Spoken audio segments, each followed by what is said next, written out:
খাদ্য অধিদপ্তর কর্তৃক হতদরিদ্রদের জন্য স্বল্প মূল্যে পুষ্টি চাল বিতরণের কার্যক্রম ইতিমধ্যে দেশে শুরু হয়েছে। আজকে তারই ধারাবাহিকতায় নওগাঁ রানীনগরে হতদরিদ্রদের জন্য 15 টাকা কেজিতে 30 কেজি করে চাল পাচ্ছে এক একজন হতদরিদ্র মানুষ। এবং এই বিশেষত্ব হচ্ছে যে এটি পুষ্টি সমৃদ্ধ চাল, 6টি পুষ্টিগুণ সমৃদ্ধ চাল হতদরিদ্রদের দেওয়া হচ্ছে। বিশেষ করে যারা হতদরিদ্র আছে, যারা আসলে প্রতিদিনের যে পুষ্টির চাহিদা পূরণ করতে পারে না, সেই সব মানুষরা চাল নিয়ে এবং চালের ভাত খেয়ে তারা আসলে পুষ্টি চাহিদাটা পূরণ করবে, এমনটি জানিয়েছে খাদ্য অধিদপ্তর থেকে। তো আজকে নওগাঁ রানীনগরের একটি কেন্দ্রে এই চাল বিতরণ কার্যক্রম আনুষ্ঠানিক উদ্বোধন করা হয়েছে এবং এই চাল বিতরণের ক্ষেত্রে ভিন্নতা নিয়ে আসা হয়েছে। এবং কেমন ভিন্নতা নিয়ে আসা হয়েছে সে বিষয়ে জানবো যে রানীনগর উপজেলা খাদ্য নিয়মিত কর্মকর্তা ওবায়দুল ইসলামের কাছে। ওয়ালটন এখন দেশের সীমানা পেরিয়ে পৌঁছে গিয়েছে 50টিরও বেশি দেশে। ওয়ালটন, ঘরে ঘরে বিশ্বজুড়ে। আজকে রানীনগর উপজেলার 8টি ইউনিয়নের 16টি বিক্রয় কেন্দ্রে একযোগে আমরা এই খাদ্য বান্ধবের কার্নেল মিশ্রিত পুষ্টি চাল বিতরণ শুরু করছি। এই একযোগে সবগুলো উপজেলায় বিতরণের আরেকটা উদ্দেশ্য আছে, যে বিগত সরকারের বিতর্কিত একটা স্লোগান ছিল, যে স্লোগান থেকে আমরা বের হতে একটু সময় লেগেছে। তো আমি এবং ইউনো স্যার সহ আমাদের উপজেলা খাদ্য বান্ধব কমিটির সিদ্ধান্ত অনুযায়ী আমরা এই 8,433টি কার্ড, সম্পূর্ণ কার্ড পূর্বের শেখ হাসিনার বাংলাদেশ ক্ষুধা হবে নিরুদ্দেশ, এই স্লোগান কার্ড বাতিল করে আমরা নতুন কার্ড একযোগে এই 8,433টা কার্ড নতুন করে একযোগে সবগুলো বিক্রয় পয়েন্টে দেওয়া হচ্ছে এবং উপকারভোগীদেরকে আমরা এই কার্নেল মিশ্রিত চাল দেওয়া হচ্ছে। তো এখানে আরেকটা জিনিস বলে রাখা ভালো, যে আমরা গত 3 মাস থেকে আমরা বিভিন্নভাবে মজুতদারি, কালোবাজারি এবং যারা খাদ্য বান্ধবের চাল বিক্রি করে তাদেরকে সচ্ছল হিসেবে ধরে নেওয়া হয় এবং কিছু সচ্ছল তালিকা আছে যাদেরকে আমরা চিহ্নিত করতে পারতেছিলাম না। কিন্তু গত মাস থেকে আমরা একটা গোপনীয়ভাবে একটা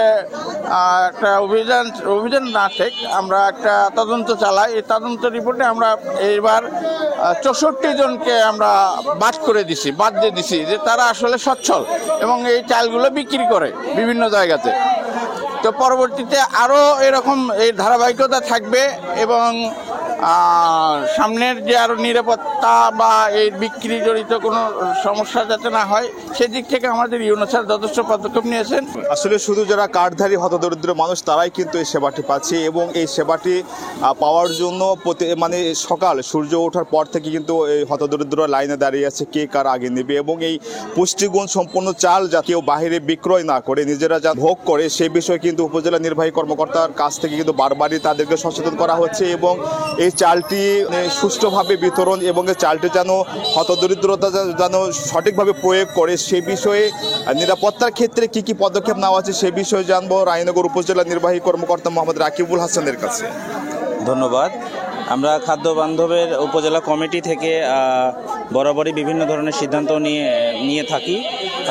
এর মধ্যে আছে গত 4 মাসে বেশ কিছু জায়গায় মজুতদারির অভিযোগ আমরা পেয়েছিলাম, সেসব জায়গায় অভিযান করে ব্যবস্থা নেওয়া হয়েছে এবং তাদের বিরুদ্ধে নিয়মিত মামলা করা হয়েছে।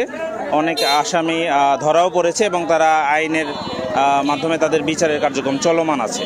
এছাড়া আমরা উপকারভোগী যারা চাল বিক্রয় করে সাধারণত তাদেরকে চিহ্নিত করে তাদের কার্ড বাতিলের ব্যবস্থা গ্রহণ করেছি এবং এর মাধ্যমে আমরা একটা মেসেজ দেওয়ার চেষ্টা করছি যে শুধু যারা চাল কিনবে তাদের নয়, বরং যারা চাল বিক্রয় করবে, যারা সচ্ছল হয়েও উপকারভোগী সেজে থাকবে তাদেরও আমরা শাস্তির আওতায় আনবো। এমন এক কার্যক্রম শুধু এই কার্ডধারী নয় এবং পরবর্তীতে যেন আরও অনেক বেশি কার্ডধারী হতদরিদ্র যারা আছে এবং যারা এখনও এই সুবিধার আওতাভুক্ত আসেনি সেসব মানুষদেরও এই সুবিধার আওতাভুক্ত নিয়ে এসে যদি পুষ্টি চালটা বিতরণ করা হয় এবং এই পুষ্টি চাল ভোগের ক্ষেত্রে খাওয়ার ক্ষেত্রে যদি নিশ্চয়তা প্রদান করা হয় তাহলে সেক্ষেত্রে এই পুষ্টির যে যে নিয়মিত যে হতদরিদ্রদের যে পুষ্টির অভাব সেটা পূর্ণ হবে, এবং বিশেষ করে যারা সচ্ছল হয়েও মিথ্যে তথ্য দিয়ে এই কার্ডের মাধ্যমে চালগুলো মানে উত্তোলন করছে, উত্তোলন করে বাজারে বিক্রি করছে, এই ধরনের সুবিধাভোগীদের যদি আরও চিহ্নিত করে তাদের বিরুদ্ধে যদি আইনানুগ ব্যবস্থা গ্রহণ করা হয়, তাহলে সরকারের যে গৃহীত কর্মসূচি সেই গৃহীত কর্মসূচিটি শতভাগ সফল হবে। আমরা তো চাল আগের থেকে পাই, এখন আমাদের পুষ্টিকর চাল দিচ্ছে, এই চাল পেয়ে আমরা খুবই উপকৃত হচ্ছি। জনগণ চাই আরও সুন্দর করে প্রতি মাসে যেন আমরা পাই, এই পুষ্টিকর চাল দিয়ে গরিবের অনেক উপকার হচ্ছে। এমনি চাল পাচ্ছিলাম, আর এখন পুষ্টি চাল দিচ্ছে। আমরা গরিব মানুষ, আমরা চাল খাওয়া ভালো হচ্ছে, কিন্তু চাল আমাকে বছরে 5 মাস হলো দেয়, এখন আমরা সারা বছর পাওয়ার জন্য দাবি করছি। আমরা এই পুষ্টি চাল পেয়ে খুব উপকৃত, বাচ্চা কাচ্চা নিয়ে আমরা খুব সুন্দরভাবে খাই।